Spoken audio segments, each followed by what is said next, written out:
पिछले लेक्चर में हमने पोटेंशियोमीटर टॉपिक पूरा कंप्लीट कर लिया था 3rd चैप्टर का, और आज हम स्टार्ट करेंगे व्हीटस्टोन ब्रिज और मीटर ब्रिज। ठीक है, तो सबसे पहले देखते हैं व्हीटस्टोन ब्रिज क्या होता है। ठीक है, तो सबसे पहले अगर व्हीटस्टोन ब्रिज की बात करें तो व्हीटस्टोन ब्रिज ना एक तरह से अरेंजमेंट होता है। इसका मैं लिखता हूँ rectangular. It is a rectangular arrangement of 4 resistors used to find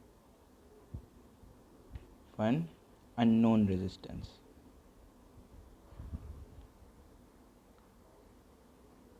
मतलब सीधे सीधे शब्दों में व्हीटस्टोन ब्रिज एक ऐसा अरेंजमेंट है 4 रेजिस्टर्स का। ठीक है, 4 रेजिस्टर्स का एक रेक्टेंगुलर अरेंजमेंट होता है जिसकी मदद से एक अननोन रेजिस्टर का हम रेजिस्टेंस निकालते हैं। ठीक है, फिर इसके आगे क्वेश्चन आता है इंपॉर्टेंट बोर्ड्स में कि when is bridge said to be balanced. ठीक है, एक क्वेश्चन आता है कि ब्रिज बैलेंस्ड किस पोजीशन में होता है, और किरचॉफ्स लॉ लगा के हमें बैलेंस्ड कंडीशन का इक्वेशन डिराइव करना होता है। तो बेसिकली क्वेश्चन इस तरह से आता है, obtain the balanced condition of Wheatstone bridge, या फिर when is bridge said to be balanced, apply Kirchhoff's law to determine balanced condition of Wheatstone bridge.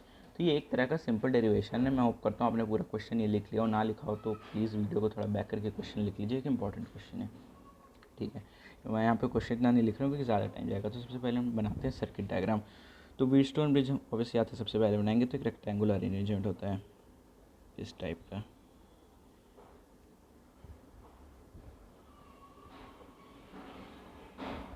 ये रेक्टेंगल के फॉर्म में हमने 4 रजिस्टर्स ऐसे अटैच कर दिए। ठीक है, रजिस्टर्स की हम नेमिंग कर देते हैं register P, register Q, register R, register S। अब हर केस में आप ऐसी नेमिंग करिएगा वरना आंसर गड़बड़ हो जाएगा। P Q R S।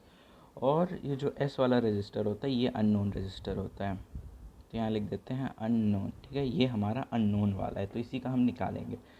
और हमने क्या किया, यहाँ बीच में एक गैल्वेनोमीटर लगा दिया, और इस गैल्वेनोमीटर का भी कुछ ना कुछ रेजिस्टेंस होगा। ठीक है, गैल्वेनोमीटर का भी रेजिस्टेंस होता है कुछ ना कुछ। ठीक है, अब इसे हम इसके साइड्स की भी नेमिंग कर देते हैं A B C D। Okay, अब फाइनली क्या करते हैं, इसे एक सर्किट में एक सेल से कनेक्ट कर देते हैं। प्लस माइनस, प्लस वाला साइड A की तरफ, प्लस टर्मिनल सेल का A की तरफ। ठीक है, अब क्या करते हैं, यहाँ से करंट जाएगा I, क्योंकि पॉजिटिव साइड से करंट निकलता है, पॉजिटिव साइड से करंट जाएगा I, यहाँ तक जाएगा I। ओके, अब होगा क्या, ये करंट स्प्लिट हो जाएगा 2 पार्ट से। मैं दूसरा पेन यूज़ करता हूँ बेटर बताने के लिए। ठीक है, यहाँ पे जाएगा I1 और यहाँ पे आएगा I2। ये स्प्लिट हो जाएगा 2 पार्ट्स में। ठीक है, this is I1, this is I2, तो यहाँ तक I1, ये I2। ठीक है, अब ये जो I1 करंट है ये यहाँ पे वापस से I1 स्प्लिट हो रहा है, एक इधर जा रहा है एक इधर जा रहा है। ठीक है, एक बार ये I1 जो है ये स्प्लिट होके इधर जा रहा है और इधर जा रहा है।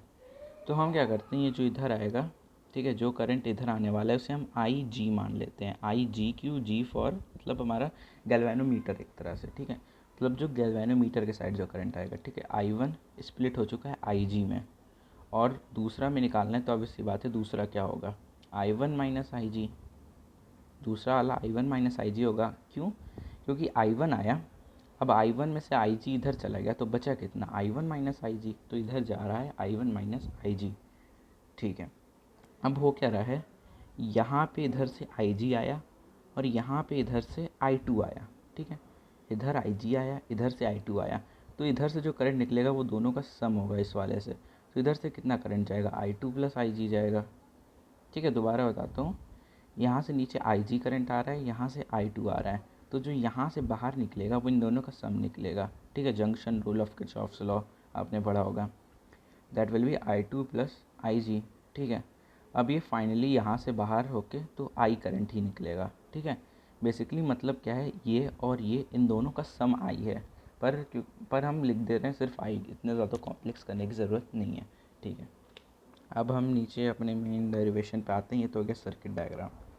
अब हम लिखते हैं ऑन अप्लाइंग, ठीक है, हम क्या अप्लाई कर रहे हैं, Kirchhoff's loop rule, Kirchhoff's loop rule.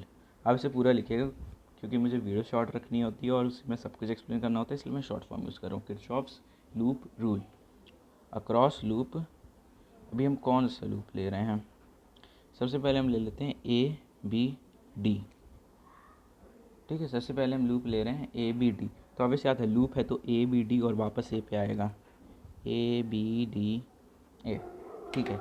ये हमारा लूप था। तो किरचॉफ्स रूल में क्या होता है, ये इस साइड हम पोटेंशियल डिफरेंस लिखते हैं लेफ़्ट साइड। अब आप देखेंगे इस पार्ट में कोई सेल है, ये सेल बाहर है, इसके अंदर इस वाले पार्ट के अंदर कोई सेल नहीं है, तो पोटेंशियल डिफरेंस ज़ीरो हो गया, ज़ीरो इक्वल्स टू ओके। अब हम लिखते हैं इस साइड पे product of current and resistance. तो सबसे पहले इसमें देखते हैं करंट क्या है, I1 है, ठीक है। रेजिस्टेंस या फिर रेजिस्टर क्या है, रेजिस्टेंस P है, तो I1 P हो गया एक। अब इस पर प्लस साइन लगेगा कि माइनस साइन लगेगा, यहाँ पे क्या करते हैं ट्रैवर्स हम बना लेते हैं। तो मान लीजिए ये हो गया हमारा ट्रैवर्स, इस डायरेक्शन में हम जा रहे हैं, ठीक है। ये हो गया हमारा ट्रैवर्स, ऐसे ऐसे ऐसे इस डायरेक्शन में। तो ट्रैवर्स और करंट का डायरेक्शन सेम है, देन ये प्लस रहेगा, ठीक है। अब सेकंड करंट कौन सा है, ये वाला है सेकंड करंट है, तो ये इस, ठीक है। तो ये होगा IG हो गया करंट, और रेजिस्टर क्या है इस केस में, रेजिस्टेंस G है, तो IG हो गया। अब प्लस साइन लगेगा कि माइनस साइन लगेगा, देखते हैं। ये नीचे आ रहा है करंट, ये ट्रैवर्स भी नीचे आ रहा है, ठीक है, मतलब ये भी प्लस रहेगा क्योंकि दोनों का डायरेक्शन सेम है। अब तीसरा देखते हैं, तीसरा क्या होगा, ये I2 करंट है, ठीक है।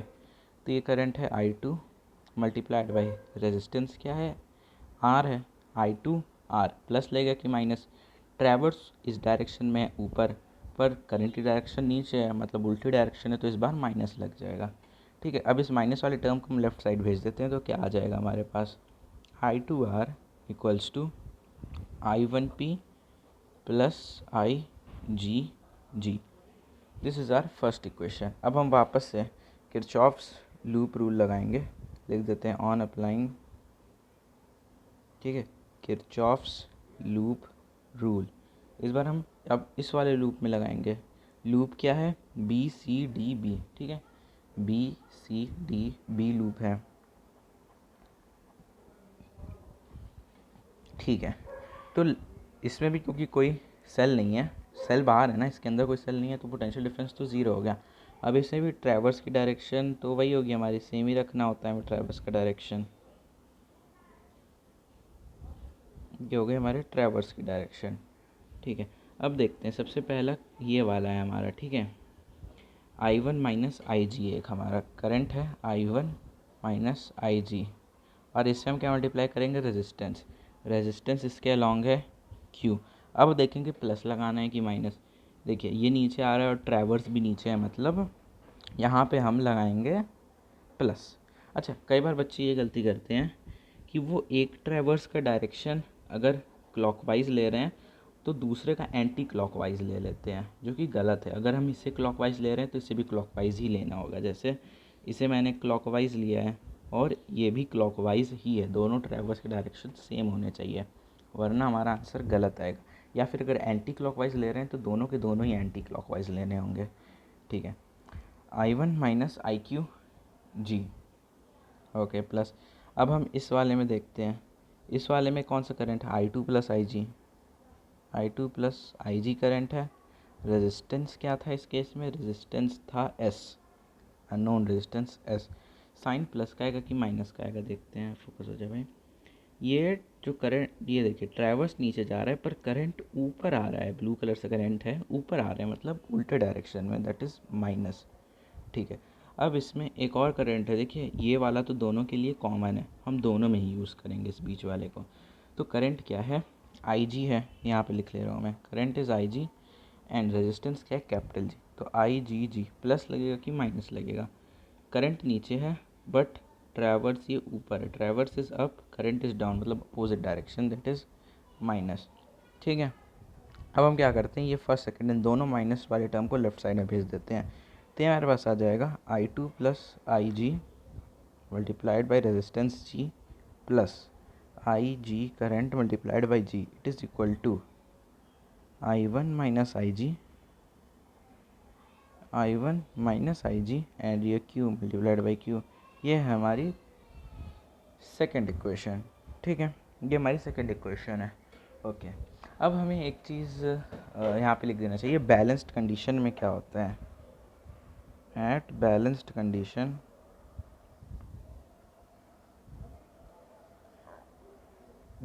कंडीशन में क्या है ना, जो करंट होगा थ्रू, देखिए जो बीच में से जो करंट जाता है ना वो ज़ीरो हो जाता है, मतलब current through galvanometer will be zero.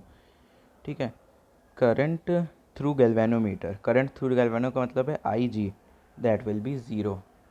ठीक है, अब हम इस I G equals to zero को इक्वेशन 1 और इक्वेशन 2 में डाल देंगे। जब हम इक्वेशन 1 में डालेंगे मतलब ये ज़ीरो हो गया। ठीक है, ये ज़ीरो हो गया तो हमें रिज़ल्ट मिलेगा I2R इक्वल्स टू I1P। ठीक है, और ये ज़ीरो हो गया तो ये तो पूरा का पूरा टर्म ज़ीरो होगा। ठीक है, अब हम इसी को सेकंड इक्वेशन में भी डाल देते हैं। सेकंड इक्वेशन में डालेंगे तो देखिए I2 तो I2 रहेगा, IG ज़ीरो हो जाएगा, मतलब I2 प्लस ज़ीरो, और उसमें जब G मल्टीप्लाई करेंगे तो सिर्फ GI2 मिलेगा हमें, I2G बचेगा, बस सिर्फ I2G बचेगा इस केस में। ठीक है, I2G, सॉरी I2G नहीं, I2S बचेगा, छोटी सी मिस्टेक कर दी थी मैंने। I2 ये तो ज़ीरो हो गया। ठीक है, I2S बचेगा। I2S कैसे बचेगा, मैंने यहाँ पे एक छोटी सी गलती कर दी होगी, आप देख रहे हैं ये यहाँ पे ये S था, I2 plus I G multiplied by S, मैंने यहाँ G लिख दिया था, that will be S। Sorry, ये मेरी एक छोटी सी गलती थी। ठीक है, इसे आप करेक्ट कर लीजिएगा। सेकेंड इक्वेशन में I2 plus I G multiplied by S होगा क्योंकि यहाँ पे S था। ठीक है, दैट इज़ I2S। ठीक है, प्लस IgG। अब देखिए IG तो ज़ीरो हो चुका है तो ये पूरा का पूरा टर्म ज़ीरो हो जाएगा, मतलब I2S इक्वल्स टू ज़ीरो लिखने की कोई ज़रूरत है नहीं। I1 रहेगा, IG हो जाएगा ज़ीरो, मतलब I1 माइनस ज़ीरो सिर्फ I1 हुआ, एंड I1 इंटू क्यू। ठीक है, ये हमारा इक्वेशन थर्ड है, ये हमारा इक्वेशन फोर्थ है। अब हम क्या करते हैं, इक्वेशन 3 और इक्वेशन 4 को डिवाइड कर देते हैं।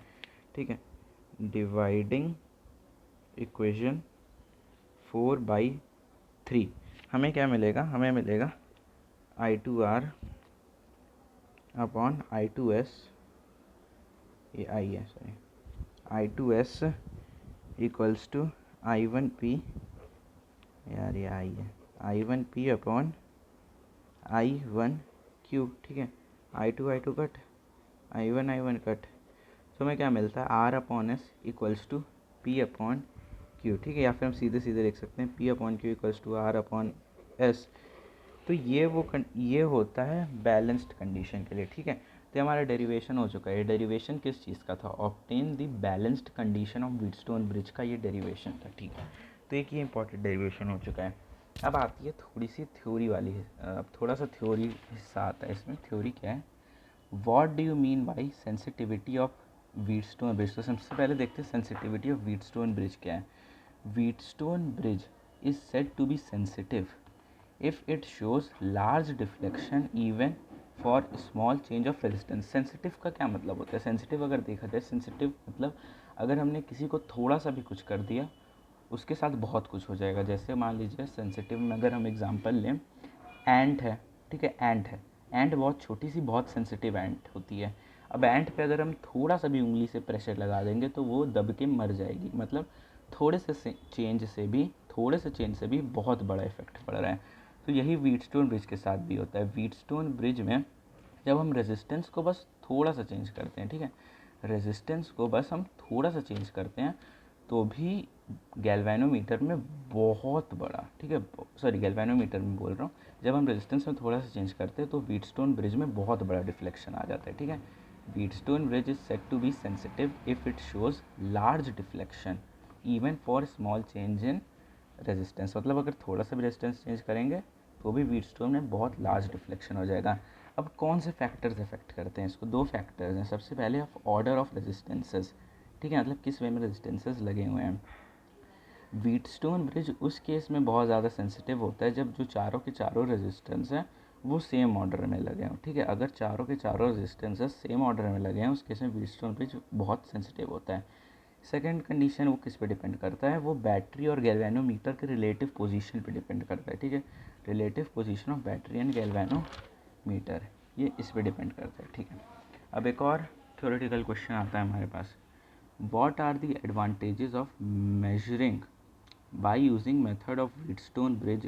देखिए हमारे पास करंट वेरेंट या फिर किसी भी चीज़ को रेजिस्टेंस को मेजर करने के लिए बहुत सारे मेथड्स हो गए, जैसे पोटेंशियोमीटर का मेथड हो गया, ठीक है। उसी तरह से एक व्हीटस्टोन का भी मेथड हो गया। अब क्वेश्चन ये है कि व्हीटस्टोन ब्रिज वाले मेथड का क्या एडवांटेज है जो कि बाकी में नहीं है। तो इसका सबसे पहले क्या, it is a null method. Null method का क्या मतलब हुआ कि इसमें क्या है ना, सेल का इंटरनल रेजिस्टेंस मैटर नहीं करता है, ठीक है।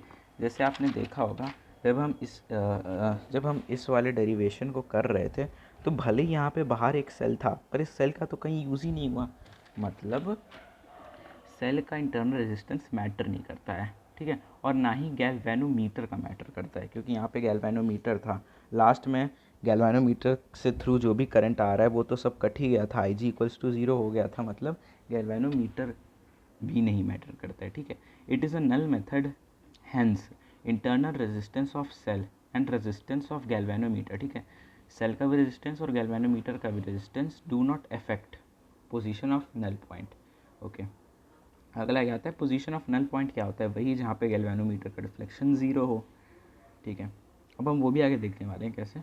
अगला इसका देखिए दूसरा क्या एडवांटेज है, जो अननोन रेजिस्टेंस है ना वो हम मेज़र कर सकते हैं वेरी हाई एक्यूरेसी के साथ by increasing the ratio of resistance in arms P and Q. अगर जो पी और क्यू जो रजिस्टर्स है अगर हम उनकी रेशियो को इंक्रीज़ कर दें तो जो हमें जो अननोन रेजिस्टेंस का जो वैल्यू मिलेगा वो बहुत एक्यूरेट होगा, ठीक है। ये हो चुके हैं इसके दो पार्ट्स।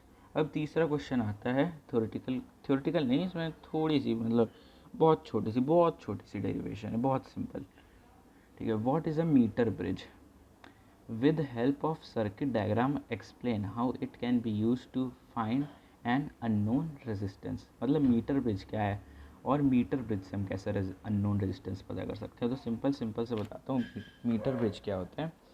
मीटर ब्रिज बेसिकली ना practical form of Wheatstone bridge है। प्रैक्टिकल फॉर्म का क्या मतलब, प्रैक्टिकल फॉर्म का मतलब ये कि रियलिटी में भले ये जो चार रजिस्टर्स इस तरह से हैं, रियलिटी में हम कोई ऐसा रेक्टेंगल बना के नहीं अरेंज करते, ये सिर्फ थ्योरेटिकली समझाने के लिए था। प्रैक्टिकली जो व्हीटस्टोन ब्रिज जो हम यूज़ करते हैं उसका नाम मीटर ब्रिज होता है, ठीक है। Metre bridge is practical form of Wheatstone bridge. अब इसमें क्वेश्चन ये भी आता है कि इसका वर्किंग प्रिंसिपल क्या है, ठीक है। It works on principle of balanced Wheatstone bridge, मतलब व्हीटस्टोन ब्रिज जब बैलेंस्ड होता है तो वही इसका प्रिंसिपल है, मतलब वही P upon Q equals to R upon S, ठीक है। P upon Q equals to R upon S, ठीक है। आपने ये सब लिख लिया होगा, ये सब ज़रूर नोटबुक में लिख लीजिए। अब हम इसकी डेरिवेशन करते हैं by drawing the circuit diagram.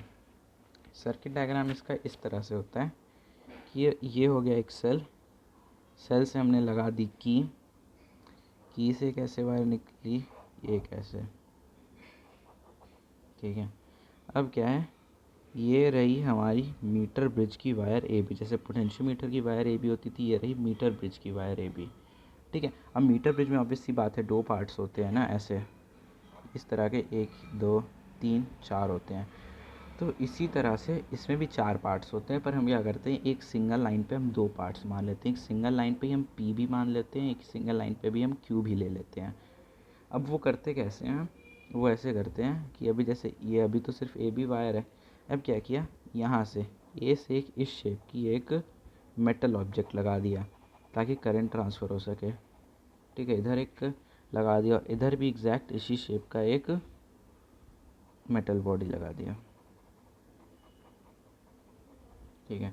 अब यहाँ पे लगाते हैं हम एक रेजिस्टेंस बॉक्स मतलब जिससे हम रेजिस्टेंस फिक्स या चेंज कर सकते हैं, ठीक है। अब इस रेजिस्टेंस बॉक्स के बीच में सॉरी मैंने गलती से रेजिस्टेंस बॉक्स बोल दिया, ये भी हमारा मेटल पीस ही होता है, ठीक है। This is also metal piece, resistance box गलती से मेरे मुंह से निकल गया, this is also metal piece, ठीक है। अब इन दोनों के बीच में लगे होते हैं दो resistance, this is resistance R and this is resistance S, ठीक है, ये आर एस हो चुका है अलग अलग, और इसी सेम लाइन पे पी और क्यू है। अब हमें पता कैसे चलेगा पी कौन सा है क्यू कौन सा है? उसके लिए क्या होता है, हम यहाँ पर एक गैल्वेनोमीटर लगाते हैं ब्रिज में, बीच में गैल्वेनोमीटर, और गैल्वेनोमीटर यहाँ से निकल रहा होता है। मैंने बोला था ना बीच से निकलता है, ठीक है, बीच से ऐसे गैल्वेनोमीटर निकल रहा है, और जिस भी जगह पे डिफ्लेक्शन ज़ीरो है, मतलब मान लीजिए अगर ये पॉइंट जे है जहाँ पे डिफ्लेक्शन ज़ीरो है, दिस इज़ द पॉइंट जे जहाँ पे डिफ्लेक्शन ज़ीरो हो चुका है, तो ये जो लेंथ है ए से जे तक, ठीक है, ए से जे तक में रेजिस्टेंस पी होगा, ए से जे के बीच में रेजिस्टेंस पी होगा। अब ये क्या है, इसकी भी जो इसकी भी लेंथ हो गई ए से बी, ये 1 मीटर होती है। 1 मीटर मतलब 100 सेंटीमीटर इसकी भी लेंथ होती है, 100 सेंटीमीटर इसकी इस वायर की लेंथ होती है। तो ऑब्वियस सी बात है, हम ए से जे को हमेशा एल मानते थे, ठीक है, ए से जे को हम हमेशा एल मानते थे, ठीक है। तो जे से बी कितना हो गया, 100 माइनस एल, ऑब्वियस सी बात है, ठीक है। तो ये डायग्राम थोड़ा क्लमजी सा है, थोड़ा बेटर डायग्राम कुछ ऐसा दिखेगा, ठीक है। अब आप कह रहे होंगे मीटर ये व्हीटस्टोन ब्रिज जैसा तो कुछ दिख ही नहीं रहा है। दिख रहा है, कैसे दिख रहा है मैं बता रहा हूँ, ठीक है। एक आर रेजिस्टेंस है, ठीक है, ये एक आर हो गया। अब यहाँ पे एक मेटल बॉडी कनेक्टेड थी जिससे एस निकल जिसके दूसरे साइड एस था, ये एस हो गया, आर एस, ठीक है। इसके इस साइड जैसे इधर पी कनेक्टेड है, इधर पी कनेक्टेड था, एंड पी से ही क्यू कनेक्टेड है, और क्यू एस से कनेक्टेड था। P is connected with Q, Q is connected with S. तो पी को हमने क्यू से कनेक्ट कर दिया, क्यू को एस से कनेक्ट कर दिया, ठीक है, पी को क्यू से, क्यू को एस से। और देखिए आर और एस के बीच से, मतलब यहाँ से एक गैल्वेनोमीटर निकल रहा था जो कि पी और क्यू के बीच में था, पी और क्यू के बीच में, ठीक है। तो ये बन तो गया व्हीटस्टोन ब्रिज एग्जैक्ट सेम, ठीक है। तो प्रैक्टिकल फॉर्म इस तरह से होता है। अब हम आगे डेरिवेशन करते हैं। डेरिवेशन या सिंपली वर्किंग लिखते हैं। वर्किंग क्या होती है, ठीक है, वर्किंग क्या थी, हम क्या करते हैं ना, एक स्टेडी करंट को पास करते हैं। स्टेडी करंट,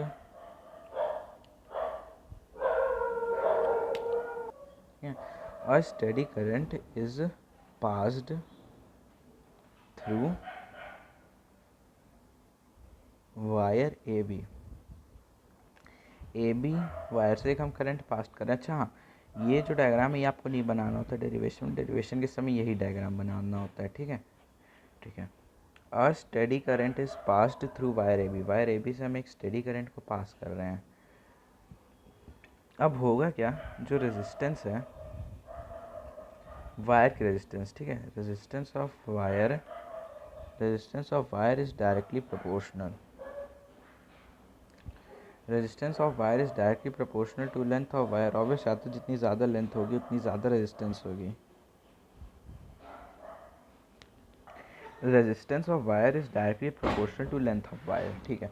तो ये डायग्राम तो इतना साफ नहीं है। अगर इस डायग्राम में देखें, रेजिस्टेंस ऑफ वायर मतलब यहाँ से जे तक का रेजिस्टेंस P है, तो हम लिख सकते हैं P is directly proportional to L। L क्यों लिखा है, क्योंकि इस रेजिस्टेंस के लिए L तो लेंथ है। अब हम क्या करते हैं, साइन ऑफ प्रोपोर्शनैलिटी हटाने के लिए P equals to sigma L लिख देते हैं, ठीक है। अब इसी तरह से सिमिलरली ये जो Q है ये भी तो रेजिस्टेंस है, देन Q विल ऑल्सो भी डायरेक्टली प्रोपोर्शनल टू लेंथ। अब Q के लिए लेंथ क्या थी, मैंने एक्सप्लेन किया था। Q के लिए लेंथ, फोकस हो जाए यार, Q के लिए लेंथ 100 माइनस एल है। Q के लिए लेंथ इज 100 माइनस एल, तो directly proportional to 100 minus L. यहाँ पे भी हम साइन ऑफ प्रोपोर्शनैलिटी हटाएंगे तो हमारे पास आ जाएगा Q equals to sigma multiplied by 100 minus L, ठीक। अब हम लिखते हैं principle of Wheatstone bridge. Principle of Wheatstone bridge आप लोग पूरा लिखेगा। प्रिंसिपल ऑफ व्हीटस्टोन ब्रिज क्या है, प्रिंसिपल ऑफ व्हीटस्टोन ब्रिज होता है P upon Q equals to R upon S, ठीक है। तो अब हम क्या लिख सकते हैं कि P क्या था, सिग्मा L, Q क्या था, sigma upon 100 minus L, this will be equal to R upon S. Sigma sigma cut गया, तो अब देखिए एस, अब हम यहाँ से सीधे सीधे लिख सकते हैं R upon S equals to L upon 100 minus L. तो ये हो चुका है डेरिवेशन। यहाँ दोबारा लिख दे रहा हूँ फाइनल रिजल्ट R/S=L/100 - L। ठीक है, अब अगर क्लियरली दिखाऊँ तो ये रहा डायग्राम, क्लियर डायग्राम, और ये रहा इसका क्लियर डेरिवेशन। ठीक है, इसी तरह से अगर फर्स्ट क्वेश्चन का भी अगर क्लियर अगर फर्स्ट क्वेश्चन का बेसिकली डायग्राम मैंने क्लियर बनाया था, पर प्रॉपर क्वेश्चन क्या आता है तो ये रहा वो एग्जैक्ट क्वेश्चन। ठीक है, तो इस वीडियो के लिए इतना ही, आगे अब कंटिन्यू करेंगे अगले लेक्चर में।